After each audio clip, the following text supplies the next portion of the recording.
This video is made for entertainment purposes only. I disobeyed a direct order in the jungles of Vietnam in 1969. That decision should have gotten me court-martialed. Should have ended my military career before it really began. Should have gotten me killed. Instead, it saved my life, twice. Once in that godforsaken jungle 54 years ago, and again in the mountains of Oregon in 2023, when something I thought was a myth, a hallucination, a war story I'd half convinced myself I'd imagined, came back for me. My name is Thomas McKenna. I'm 73 years old. I served 2 tours in Vietnam with the 101st Airborne Division. I've carried a secret for over half a century. A secret so strange, so impossible, that I've only told 3 people in my entire life. My wife didn't believe me. My therapist thought it was PTSD. My grandson, well, he's the only one who looked at me like maybe, just maybe, I wasn't crazy. This is the story of how I met something that shouldn't exist. How I made a choice that defied every instinct of survival and military discipline. And how that choice created a debt that was repaid 5 decades later by a creature with a memory longer and more loyal than most humans I've known. This is the story of the rock ape of Quang Tri Province. And this is the story of how it saved my life. June 1969. Quang Tri Province, South Vietnam. About 15 clicks south of the DMZ. I was 20 years old, 6 months into my first tour. Specialist 4th Class, Rifleman, 2nd Platoon, Bravo Company. We'd been humping through triple canopy jungle for 8 days straight, running reconnaissance patrols along suspected NVA supply routes. The kind of mission where you don't see the enemy until they decide you're going to see them, usually in the form of an ambush or a booby trap. The heat was inhuman. Not the dry heat you get in the desert, but a wet, suffocating blanket that soaked through everything. Your uniform never dried. Your skin never dried. Jungle rot, trench foot, insect bites that got infected, those were just part of the deal. The jungle itself felt alive in a way that was hostile, watchful. Every rustle could be wind, a bird, or a VC scout. Every shadow could hide a spider hole or a punji stake pit. We'd lost 2 guys the week before, one to a bouncing Betty, another to sniper fire. Nobody talked much anymore. We just moved, ate, slept in 2-hour shifts, and moved again. My squad leader was Sergeant Dale Hendricks, a lifer from Kentucky with 3 tours under his belt. Hard as nails, but fair. He kept us alive by being paranoid and thorough. Our squad was 7 men. Hendricks, me, Corporal Jimmy Voss, PFC Raymond, Doc Tully, our medic, PFC Luis Ortega, PFC Marcus Webb, and Private First Class Andy Kowalski, the youngest of us at 19. We trusted each other with our lives. We had to. It was late afternoon when Hendricks called a halt near a dried riverbed. The jungle around us was dense bamboo and vine-strangled trees, the kind of terrain where you couldn't see 10 feet in any direction. He wanted to set up an observation post, see if we could spot any movement along the trail network we'd been shadowing. We moved quietly, spacing ourselves out. Ortega took point. Webb and I set up on the left flank. Hendricks, Voss, and Kowalski covered the right. Doc stayed in the middle with the radio. That's when we heard it. A sound like nothing I'd ever heard before. Not human. Not an animal I recognized. It was a low, guttural vocalization, something between a growl and a call. Deep, resonant, echoing through the trees. It made the hair on the back of my neck stand straight up. What the hell was that? Webb whispered beside me. Hendricks held up a fist. Freeze. We went silent. Weapons ready. Eyes scanning the jungle. Then we heard it again. Closer this time. And with it, the sound of something moving through the underbrush. Something big. VC. Voss whispered into the radio handset. Negative, Hendricks replied, barely audible. Too loud. Too careless. Then the smell hit us. God, the smell. It was rancid, musky, like wet dog mixed with rotting vegetation and something sour and primal. It overpowered even the jungle rot and sweat we'd gotten used to. Sarge, Ortega hissed from point position. I got movement. 12 o'clock. 30 meters. We all turned. and through the dense bamboo and vines, I saw it. At first, I thought it was a man. A big man. Then I thought it might be an NVA soldier in camouflage. Then it stepped into a shaft of light breaking through the canopy, and I realized it wasn't human at all. It was easily 7 feet tall, covered head to toe in reddish-brown hair, matted and tangled with leaves and mud. Its shoulders were massive, broader than any man I'd ever seen. Its arms hung long, almost to its knees. The hands were enormous, with thick fingers that ended in dark, curved nails. But it was the face that froze me. It wasn't a gorilla. It wasn't an ape from any zoo. The face was somewhere in between. Flatter than a gorilla's, with a prominent brow ridge and deep-set eyes that caught the light and reflected it back with an amber glow. The nose was broad and flat. The mouth was slightly open, revealing large, yellowed teeth. And it was looking directly at us. Jesus Christ, Webb breathed beside me. Rock ape, Hendricks said quietly. His voice was tight, controlled, but I could hear the edge of disbelief in it. I'd heard the stories. Every grunt in country had. The rock apes, or Bachitut, creatures reported by local Vietnamese, by Montagnard tribes, even by French colonial forces decades earlier. Ape-like beings that lived deep in the jungle and mountains. Most guys dismissed it as myth, local superstition, or misidentified gibbons. But this was no gibbon. Hold fire, Hendricks ordered. It hasn't shown aggression. We don't engage unless. The creature took a step forward. Then another. It moved with a strange loping gait, not quite bipedal, not quite quadrupedal. Graceful, in a way. Powerful. It stopped about 20 meters from our position. Tilted its head. Sniffed the air. Then it vocalized again, that same low, resonant call. It echoed through the jungle, and somewhere in the distance, I swear I heard an answer. There's more than one, Voss said, his voice barely above a whisper. The creature's eyes, those amber eyes, locked onto mine. For a moment, the world seemed to stop. There was intelligence there. Not animal cunning. Intelligence. Awareness. It raised one massive hand, not in threat, but almost in acknowledgement. Curiosity. McKenna, Hendricks said quietly. You got a shot? I did. My M16 was already shouldered, safety off, finger resting on the trigger guard. 20 meters. Center mass. An easy shot. Yeah, Sarge. I got it. If it charges, you drop it. Understood. Understood. But it didn't charge. It just stood there, watching. And then something happened that I will never forget. The creature reached down, slowly, deliberately, and picked up a thick branch from the jungle floor. For a second, I thought it was going to use it as a weapon. My finger moved to the trigger. But instead, it snapped the branch in half with its bare hands, an effortless crack that echoed like a gunshot. Then it tossed the two halves aside and pointed. Pointed. Down the trail. In the direction we'd been heading. Then it vocalized again. 3 short, sharp barks. Urgent. Insistent. And it turned and melted back into the jungle, moving with shocking speed and silence for something so large. What the fuck was that? Kowalski said, his voice shaking. Hendricks, we need to report this, Voss said. Hendricks didn't answer right away. He was staring at the spot where the creature had disappeared, his jaw tight. Sarge, I said. Ortega, Hendricks said finally. Move up. Slow and careful. Check the trail ahead. Sarge, that thing just... I know what it did, Ortega. Move. We advanced cautiously, weapons ready, every nerve on fire.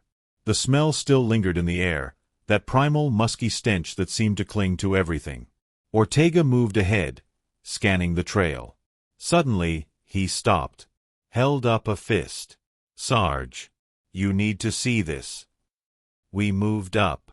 And there, partially concealed under a layer of leaves and branches that looked recently disturbed, was a punji pit. A big one. 8 feet across, maybe 10 feet deep. The bottom was lined with dozens of sharpened bamboo stakes, some of them smeared with what looked like feces, a favorite VC trick to ensure infection. "Jesus," Doc whispered. "That thing," Webb said slowly. "That thing was warning us." Hendricks knelt down, examining the pit. The camouflage was expert, almost invisible. If we continued down the trail at our current pace, at least 2 of us would have fallen in. Maybe more. "It pointed," I said. "It pointed right at this spot." Hendricks looked at me, then back at the pit. His face was unreadable. "Ortega, check for wires. Doc, stay sharp. This might be part of a kill zone." We swept the area carefully. Ortega found a tripwire connected to a grenade 20 meters further up the trail. Webb found foxholes, abandoned, but recent. This had been an ambush site, carefully prepared, and we'd been walking right into it. "That thing saved our asses," Voss said quietly. Hendricks stood up, looked back in the direction the creature had gone, then at us. "We don't talk about this," he said. "Any of it. Not the... whatever the hell that was. Not the pit. We mark this location, report the booby traps, and we move out." "Clear." "Sarge," I said. "We should." "That's an order, McKenna." I shut my mouth. But inside, my mind was racing. That creature, that impossible mythical thing, had saved us. It had seen us, recognized us as... what? Not threats? Beings like itself? It had gone out of its way to warn us. To keep us from dying. Why? We stayed in the area for another 72 hours, running patrols, mapping trails. Nobody mentioned the rock ape. Not officially. But in the quiet moments, when we were eating sea rations or pulling guard duty, guys would bring it up in hushed voices. "You think it was real?" "Had to be. We all saw it. Maybe it was a bear. Or a guy in a suit. A 7-foot-tall guy in an ape suit in the middle of the Vietnamese jungle? Come on." I didn't join those conversations. I just kept thinking about those eyes. That intelligence. On the 3rd night, I was on watch with Ortega. It was past midnight, the jungle alive with the sounds of insects and distant artillery fire. We were set up in a small clearing, the rest of the squad asleep. That's when I heard it again. That low, resonant call. Distant, but unmistakable. "McKenna," Ortega whispered. "You hear that?" "Yeah." "It's back." We both scanned the tree lean, weapons ready. The call came again, closer this time. Then movement. Shadows shifting in the darkness. And then it stepped into the moonlight. The same creature. I was sure of it. Same reddish-brown hair, same massive build. But now I could see details I'd missed before. There was a scar across its left shoulder, a long, jagged line that looked old. And its right ear was torn, a chunk missing from the top. It stood at the edge of the clearing, maybe 30 meters away, watching us. "Should I wake Hendricks?" Ortega whispered. "No," I said quietly. "Don't move. Just watch." The creature tilted its head, studying us. Then it made a different sound, softer, almost gentle. A low rumble that vibrated in my chest. And then it did something that still gives me chills 54 years later. It placed one massive hand over its chest. Then extended that hand toward us, palm out. A gesture. A universal gesture. Peace. Acknowledgement. Respect. I don't know what possessed me to do it, but I did the same. I lowered my rifle, placed my hand over my chest, then extended it toward the creature. It huffed, a sound that might have been approval or understanding. Then it turned and vanished back into the jungle, silent as smoke. "Did that just happen?" Ortega whispered. "Yeah," I said. "Yeah, it did." 2 days later, we walked into hell. We'd been ordered to investigate reports of NVA activity near a village about 5 clicks northeast of our position. Intelligence said it was a supply cache, possibly defended by a small unit. Intelligence was wrong. It was a battalion-sized force, and we walked right into the middle of them. The ambush happened at dawn. We were crossing a stream, half the squad already on the far bank, when the jungle exploded. Automatic weapons fire from 3 sides. RPGs. The water around us erupted in geysers of mud and blood. Kowalski went down first, shot through the chest. Doc lunged for him, dragging him toward cover. Webb returned fire, screaming something I couldn't hear over the roar of gunfire. "Fall back!" Hendricks was yelling. "Fall back to the tree line." We ran. Bullets snapped through the air, thudded into trees, kicked up dirt at our feet. Voss got hit in the leg, went down hard. Ortega and I grabbed him, half dragging, half carrying him toward a fallen log. We were pinned down, outnumbered, outgunned. "Radio!" Hendricks shouted. "Doc, get on that fucking radio!" Doc was trying, but the handset was dead, shot to pieces. We had no support, no extraction, no way out. The NVA were closing in, moving through the jungle in coordinated teams. Professional. Disciplined. We had maybe 5 minutes before they overran our position. I was behind the log with Ortega, changing magazines, when I heard it. That call. That deep, resonant vocalization echoing through the jungle. "Oh, come on," Ortega said. "Not now. Not fucking now." But it wasn't just one call. It was multiple. Coming from different directions. Surrounding us. And then the screaming started. Not our screaming. Theirs. The NVA soldiers on our left flank suddenly broke cover, running, their weapons firing wildly into the jungle. One of them was shouting in Vietnamese, something high-pitched and panicked. Then I saw them. Rock apes. At least 4 of them, maybe more. They moved through the jungle like ghosts, impossibly fast, impossibly silent despite their size. One of them crashed into an NVA soldier, swatting him aside like a doll.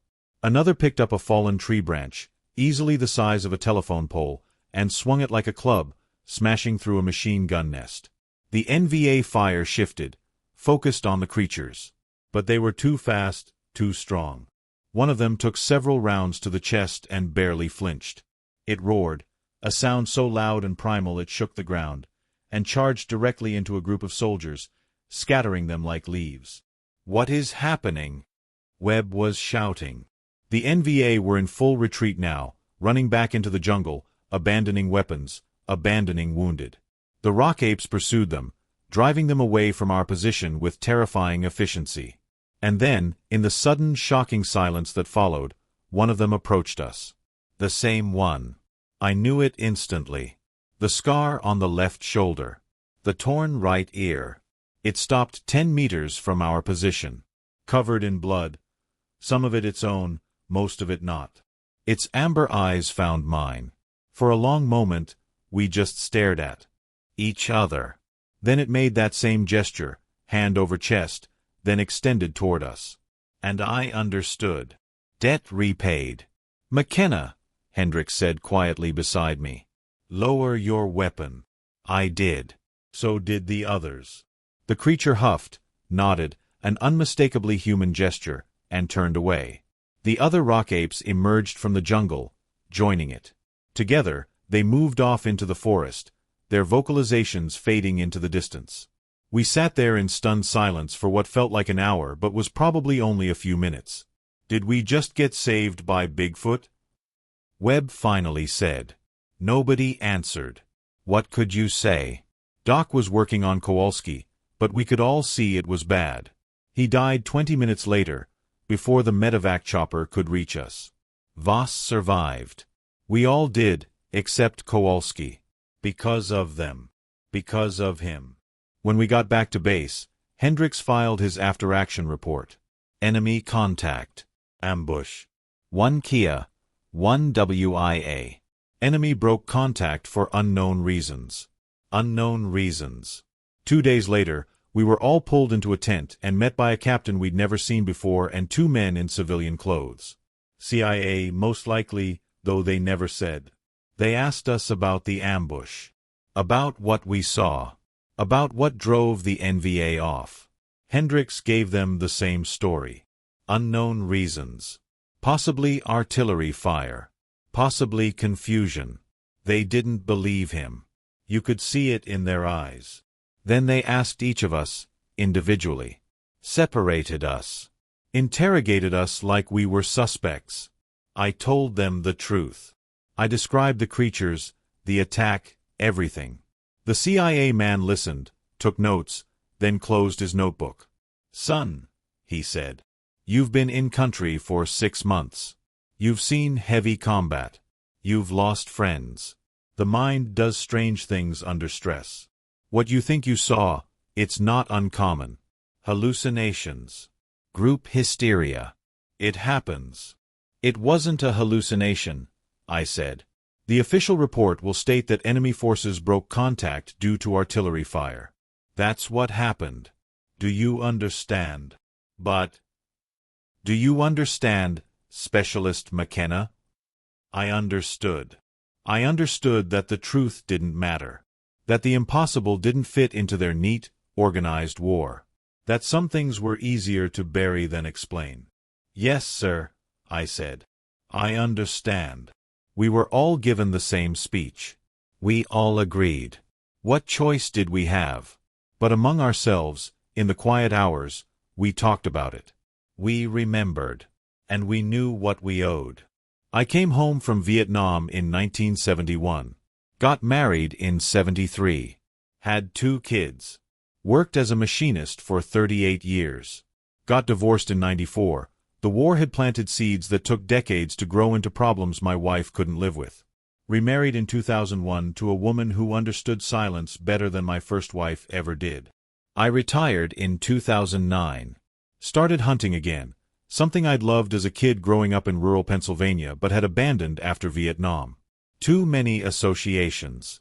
Too many memories. But age changes you. Softens some things, hardens others. By the time I hit 70, I'd made peace with the rifle. Hunting wasn't about killing anymore. It was about being in the woods. About silence. About watching the world wake up. My grandson, Jake, got me back into it. He was 23, fresh out of college, working remotely as a software engineer. We'd started doing annual hunting trips together, just the 2 of us, up in the Oregon wilderness. He'd ask me about the war, and I'd tell him the stories I could tell. The ones that wouldn't give him nightmares. I never told him about the rock ape. Not until after. October 2023. We drove up to a cabin I'd rented near the Cascade Range, about 40 miles east of Eugene.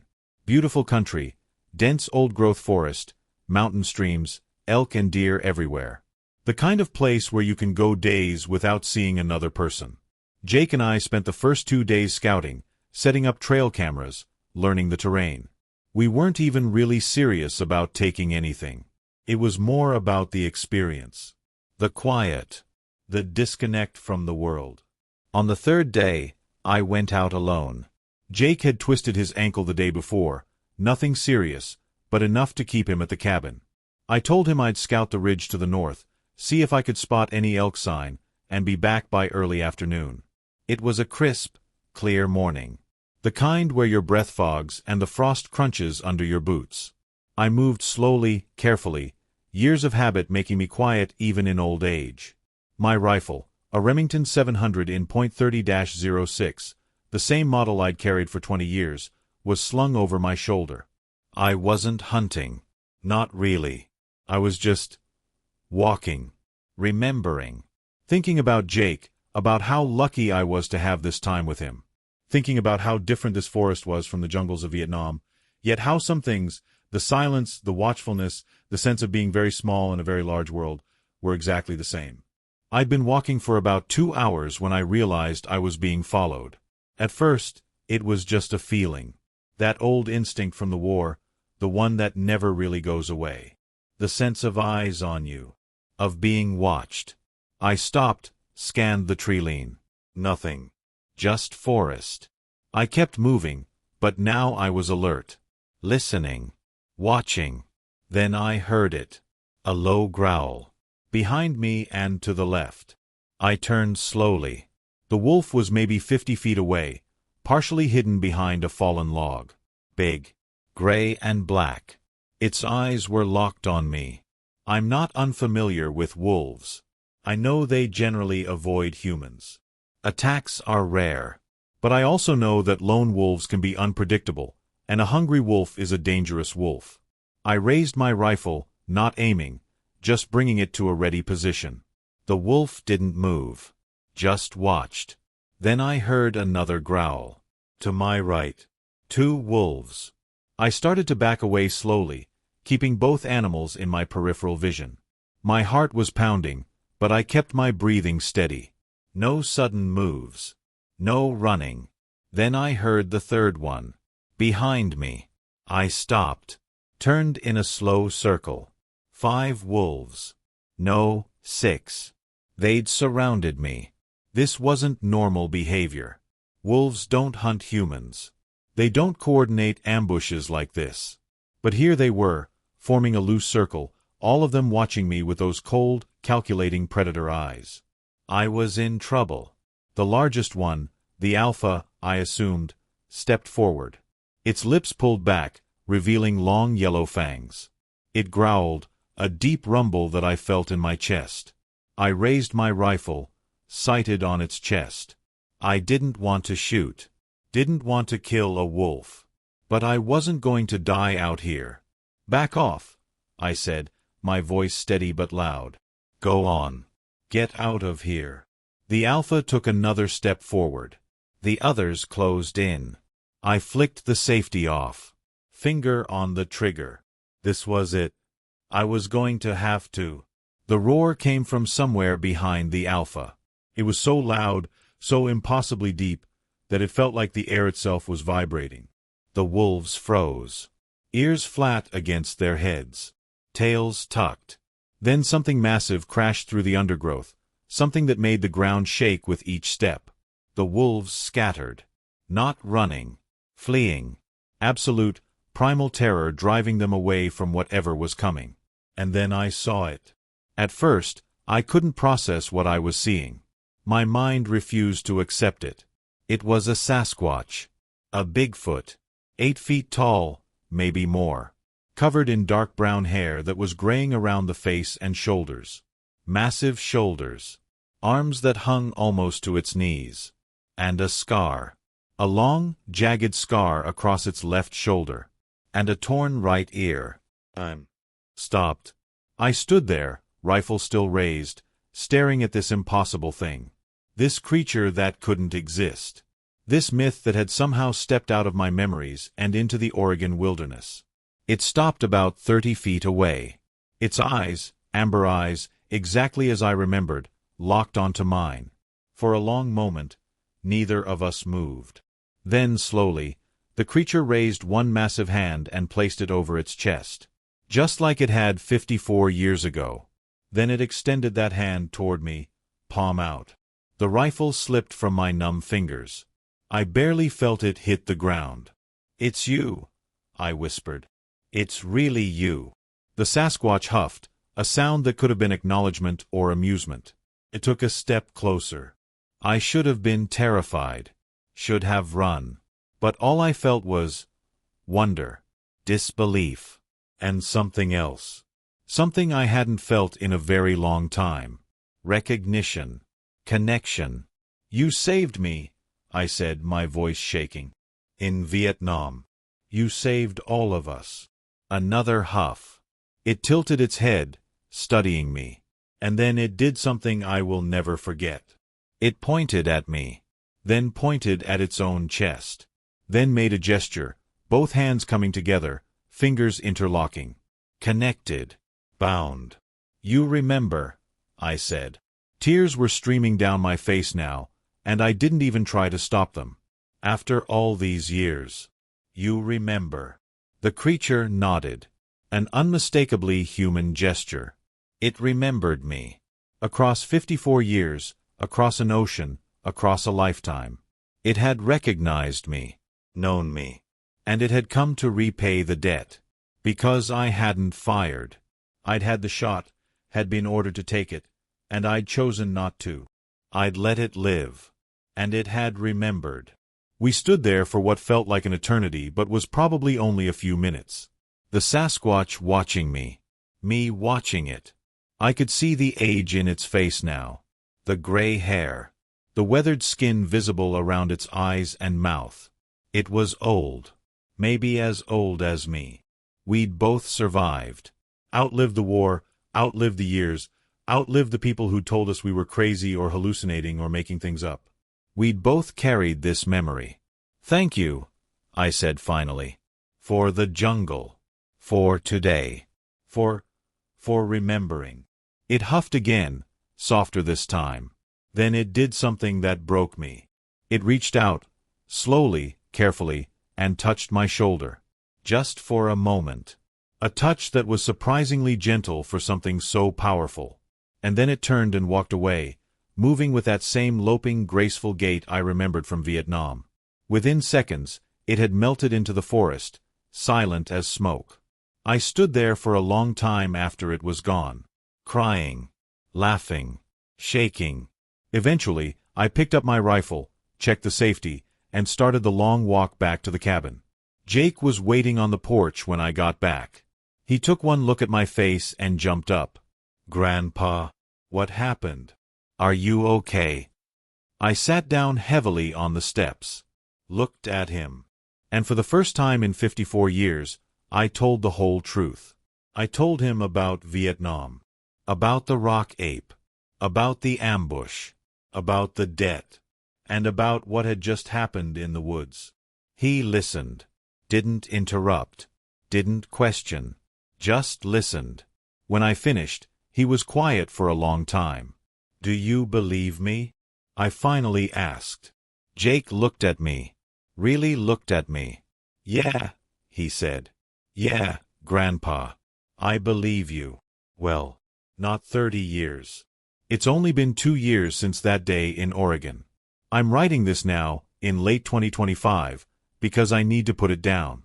Need to make sure someone knows. Jake knows, but he's just one person. And when I'm gone, I want this story to survive. I went back to that forest. Twice. Hoping to see it again. Hoping for one more moment of connection. I never did. Maybe it was enough. One meeting in youth, one in old age. A debt acknowledged, repaid, and balanced. Maybe that's all we get. I think about it a lot. About what it means. In Vietnam, I was 20 years old. Terrified. Following orders. I could have pulled that trigger. I was supposed to pull that trigger. But something stopped me. Maybe it was the intelligence in those eyes. Maybe it was instinct. Maybe it was just dumb luck. But I didn't fire. And that choice rippled forward across 5 decades. It saved my platoon. It saved me, 54 years later, in a forest on the other side of the world. One choice. One moment of restraint. Of compassion, maybe. Or just recognition that the thing in my sights wasn't an enemy. Wasn't a threat. Was just another living being trying to survive. I've thought a lot about that over the years. About the choices we make in war. In life. The times we pull the trigger and the times we don't. We're taught to see threats everywhere. To react with violence. To shoot first and think later. And sometimes, in war, that's necessary. I won't pretend otherwise. I saw good men die because they hesitated. But I also saw what happened when I didn't hesitate to not kill. When I chose to let something live. It saved me. And more than that, it connected me to something larger than myself. Larger than the war. Larger than the fear and the hate and the violence. It showed me that memory and loyalty and gratitude aren't uniquely human traits. That intelligence and emotion exist in forms we don't understand. That the world is stranger and more wonderful than we're taught to believe. The creature I met in Vietnam, the one that saved me twice, is gone now, most likely. It was old. I was old. We had our moment. Our connection. Our mutual recognition across the vast gulf of species and time. I like to think it died peacefully. In some deep forest, surrounded by its own kind, remembered by them the way I remember it. I like to think that somewhere in the Cascades, or in the jungles of Southeast Asia, or in forests we've never even heard of, there are others like it, living quietly, avoiding us, watching us from the shadows, and maybe, just maybe, remembering us. The ones who chose not to fire. The ones who saw them and let them live. That's the story. That's my truth. I disobeyed an order in 1969. I let a creature live that I was supposed to kill. And that creature remembered me for 54 years. It came back for me, saved my life, acknowledged the debt. And in doing so, it taught me something profound about what it means to be human, or what it means to be alive at all. Memory is sacred. Loyalty is sacred. Life is sacred. And sometimes, the greatest act of courage isn't pulling the trigger. It's choosing not to. My name is Thomas McKenna. I'm 75 years old now. I live in Oregon with my wife, Susan. My grandson, Jake, visits often. We still go hunting together, though I don't carry a rifle anymore. Just a camera. I never saw the Sasquatch again, but I've seen its tracks, heard its calls in the distance, found signs of its presence, bent trees, unusual markings, that musky smell that I'll never forget. It's still out there, or its family is, its descendants, and I like knowing that. I like knowing that the world still has mysteries, that not everything can be explained or categorized or controlled. That there are still wild places where wild things live, beyond our reach, beyond our understanding. And I like knowing that once, a long time ago, I made the right choice. I let something live, and it remembered. If you're listening to this, if you're out there in the wilderness, hunting or hiking or just walking, keep your eyes open. Pay attention. Listen. You never know what's watching you from the shadows. You never know what might remember you. And if you ever find yourself with a choice, to fire or not to fire, to kill or let live, take a moment. Look into its eyes. See if there's something looking back. Because sometimes, the thing you save might be the thing that saves you. 54 years later. Or 54 minutes later. Or tomorrow. Life is long. Memory is longer. And loyalty is forever.